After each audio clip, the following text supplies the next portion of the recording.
Hello and welcome to today's episode of Filling the Gap, your one-stop shop for Pacers Gap Year coverage. I'm your host, Andrew Schreiner, and today we are bringing on the Pacers' disappointing 127-112 loss in Detroit. They lost their 8th straight game, saw them fall to 1-13 on the season. Now, some consolation is that Detroit is doing this to pretty much everyone. They are 12-2 now. They are leading not only the Central Division, but the entire Eastern Conference, and they have the second best record in the entire NBA. So they are a good team. However, they were without Cade Cunningham, and I had hoped to see a little bit of a better effort, especially given the fact that the Pacers got some good injury news with the return of Bennedict Mathurin. Now, Mathurin was back, and by the end of the night, he turned in a pretty solid stat line. He had 25 points, but he struggled to get going. He showed some rust, to say the least. He had several turnovers early. He got into early foul trouble as well that prevented him from playing his normal rotation. That actually may have played to his advantage, though, towards the end of the game, as he had a lot of gas left in the tank and made a huge effort, put up a huge effort in the fourth quarter. He had 14 points in the first 3 minutes of the fourth quarter to try and make it a game, to bring the Pacers back within striking distance. Ultimately, it wasn't enough, though, as they fell by 15 points. Now, the game really hinged where it kind of has been consistently for the Pacers. The end of the first quarter, beginning of the second. As that second unit is coming in, the Pacers are struggling to keep pace, as we talked about on the last episode. The bench is really struggling. They got good production tonight from the starters. 4 of the 5 starters were in double figures. That was Pascal with 29, Bennedict with 25.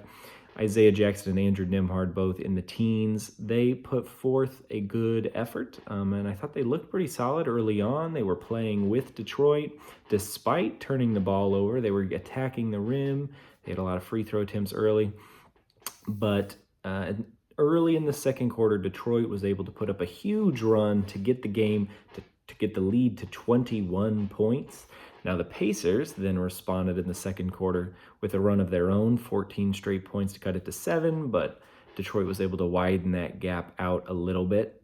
And so I think there were some encouraging signs. Again, they're playing against a good team on the road. Mathurin was rusty early, but started to find his form towards the end of the game. But ultimately, a loss is a loss, and it has to be a bit disappointing. But the Pacers will pick themselves up, dust themselves off, and try again Wednesday night back in Gainbridge Fieldhouse. As the team's starting to get a little healthier, there was a bit of bad news on the Aaron Nesmith front. Since my last video, we saw he's going to be out at least a month with his knee injury. So that is obviously not ideal. They're going to need strong performances, especially from Jarris Walker, as he fills into the starting lineup likely. He did against Detroit and likely will continue to do so moving forward.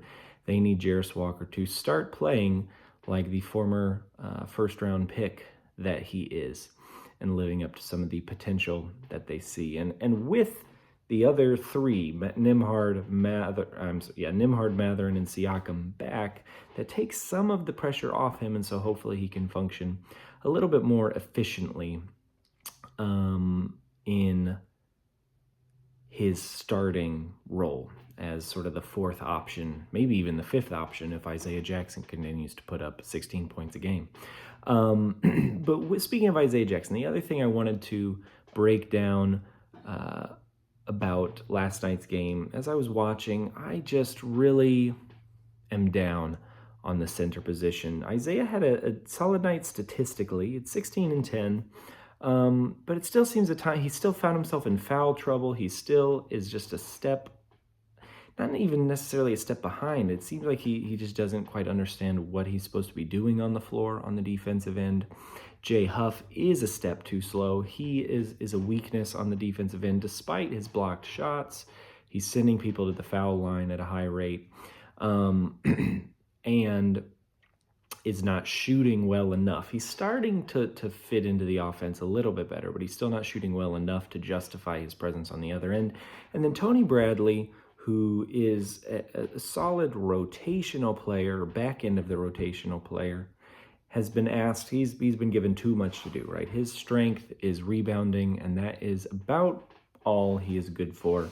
The offensive end, he'll occasionally show off a move or two around the rim or finish off an alley-oop, but you're really having him out there simply to clean up the glass, and that is it, which is why he was so effective, say, against the Thunder, matching up against Isaiah Hartenstein in the finals last year. You didn't need him to do anything else, or the same thing going against Mitchell Robinson, New York Knicks series, but they have a serious issue at the center position, and it remains to be seen whether any of those three in particular, I think you're looking at Huff or Jackson, can solidify themselves as a meaningful piece for the roster next season, as the focus is at 1-13, unfortunately starting to shift in that direction. So thank you for watching today. I will be back with a breakdown of the Pacers' next game. Again, they are back home on Wednesday night, and I'll be breaking that one down right here. Thanks for watching.